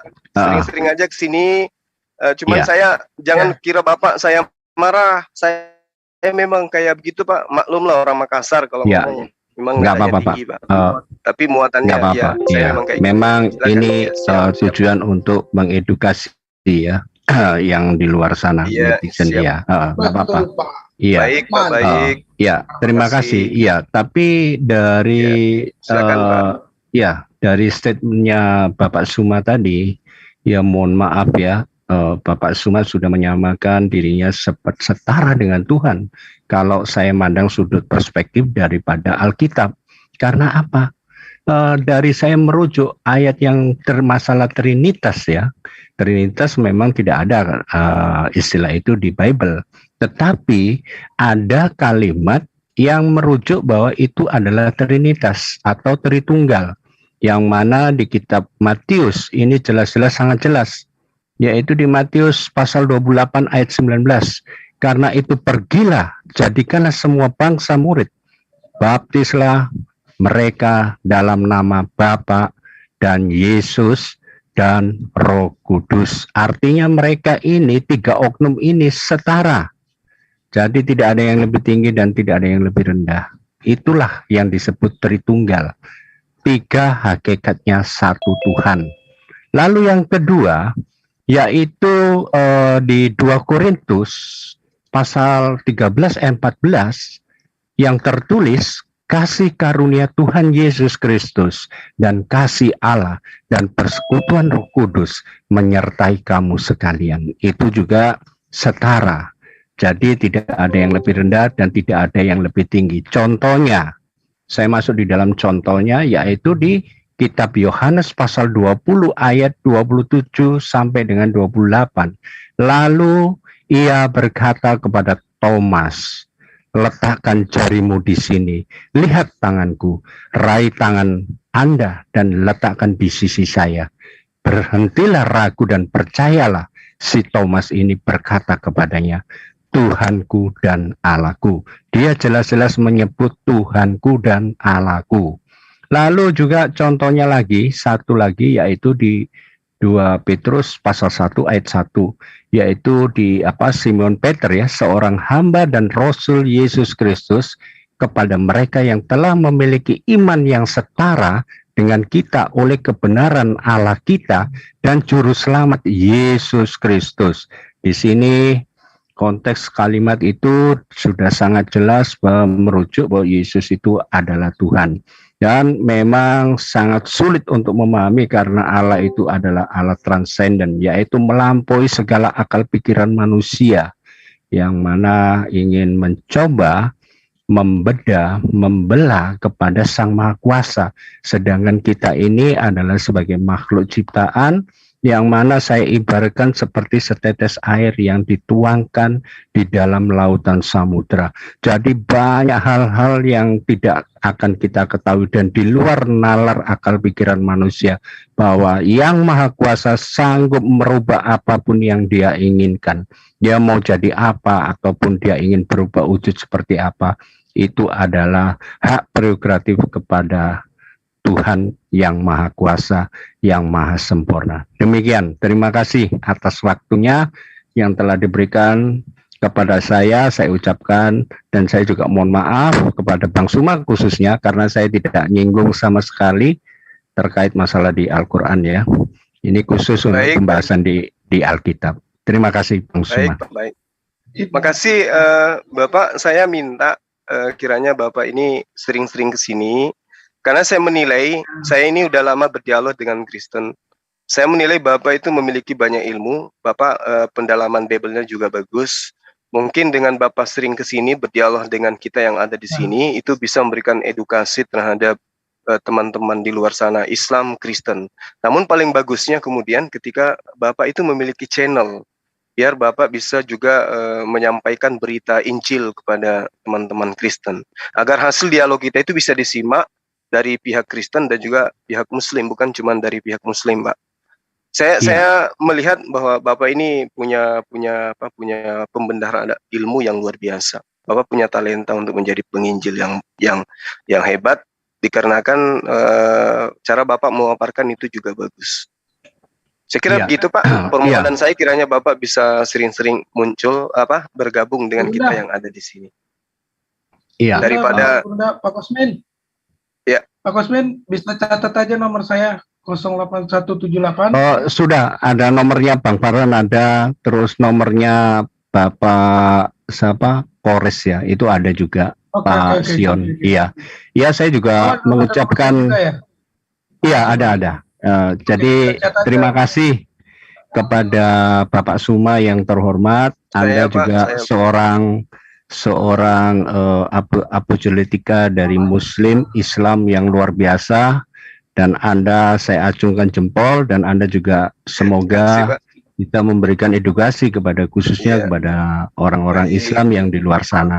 Demikian juga dengan Bang Tata, saya juga mohon nanti waktunya Bang Suma bisa menemukan saya dengan Bang Tata di dalam sesi yang tersendiri. Demikian Pak, terima kasih. Baik, makasih Pak, sehat selalu, panjang umur. Dinda Tahta mungkin ada yang ingin ditambahkan deh, silakan. Ya, saya cuma menambahkan gini, sebenarnya ketika Allah memberi ajaran kepada manusia, dia akan membingungkan. Contohnya kita ya, kan dalilnya jelas. Saya sebagai umat Islam, apakah pernah repot menilai seorang Nabi Muhammad itu? Enggak, dalilnya jelas. Aku ini utusan Allah untuk seluruh bangsa, seluruh manusia, seluruh alam. Wa ma arsalnaka illa rahmatan lil alamin.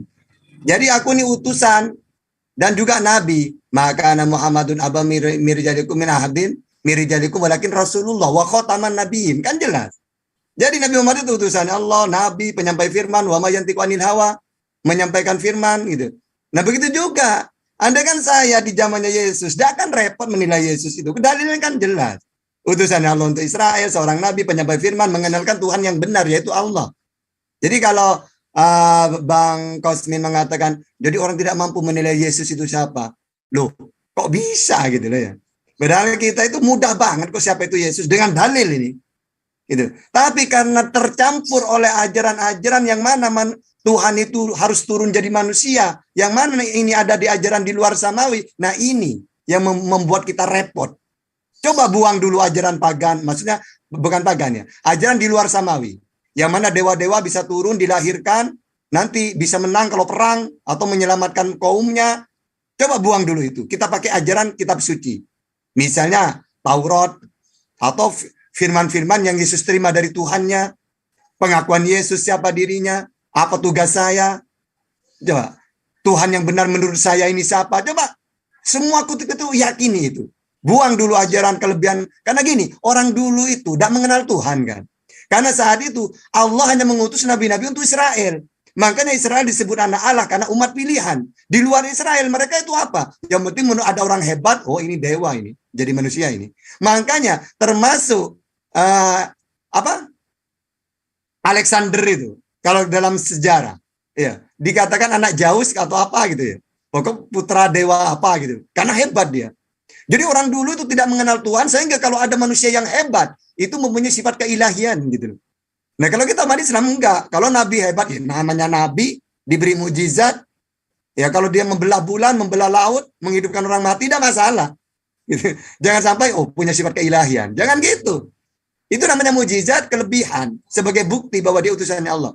Gitu. Terus makna-makna lagi sujud, menyembah, ingat, menyembah itu enggak harus sujud, enggak harus menyembah. Sama seperti wa'id qala Rabbuka lil malaikat ini ja'ilun fil ardi khalifah. Lalu apa? Menjadikan manusia di muka bumi yaitu Adam. Lalu memerintahkan malaikat sujud. Itu bukan sujud menyembah. Coba baca tafsirannya. Sujud at-tahiyyat, penghormatan. Sehingga kalau ada orang Saduki datang, apa? Orang mana tadi itu? Datang mana? Anak yang baru lahir. Saya akan menyembah. Itu bisa jadi sujud at-tahiyyat, menyembah at-tahiyyat, penghormatan, menghormati bahwa dia seorang nabi yang mulia. Gitu. Nah kalau Islam itu intinya tidak akan kita diracuni, bukan diracuni ya. Diberi pemahaman yang aneh-aneh tidak bisa tentang tauhid itu, tentang akidah. Umat Islam tidak akan bisa karena kami lengkap dalil-dalil semuanya itu, gitu ya. Tinggal kami mempelajari Bible saja untuk dunia perdebatan, ya gitu. Oke mungkin itu Gurunda, guruku, silakan Gurunda Juma. Baik, saya kira kita cukupkan sampai di sini ya, karena di sini sudah mau buka puasa Bang ya. Puasa yang pada intinya sekali lagi saya berharap kepada saudara saya yang saya hormati Pak Kosmin untuk nanti sering-sering kita belajar sama-sama di sini. Artinya bahwa mungkin dari penyampaian kami ada yang Bapak ingin sanggah, ingin Bapak luruskan, disilahkan dengan hormat. Yang pada intinya keberadaan daripada Zoom ini, MMCI punya, itu semata-mata untuk memberikan edukasi dari dua umat Islam dan juga dari Kristen, agar kiranya tidak menimbulkan sesuatu yang sifatnya larinya ketersinggungan. Dengan adanya room ini memperlihatkan bahwa ternyata membahas tentang agama itu bukan hal yang tabu, tapi hal yang biasa. Sehingga ketika ada sesuatu yang muncul di permukaan, itu dianggap sebagai sesuatu yang biasa-biasa saja. Terkait dengan akidah kita masing-masing, kita sudah punya pegangan masing-masing, tetapi dialog tentang agama itu senantiasa sering kita harus lakukan supaya kita saling memahami satu sama lain. Saya kira begitu sahabat-sahabat sekalian, terhadap teman-teman yang ada di room Zoom ini saya mengucapkan banyak terima kasih, dan juga teman-teman yang ada di live chat, terima kasih banyak atas partisipasi Anda semua. Yang pada intinya saya tutup hanya di channel saya. Teman-teman yang masih ingin lanjut silakan, karena di sini ada beberapa tamu kita dari pihak Kristen, itu juga kita harus jamu, kita harus hargai, karena mereka juga memiliki kepiawaian, kepandaian di dalam menjabarkan Bible mereka. Demikian saya akhiri. Salam satu Tuhan. Assalamualaikum warahmatullahi wabarakatuh.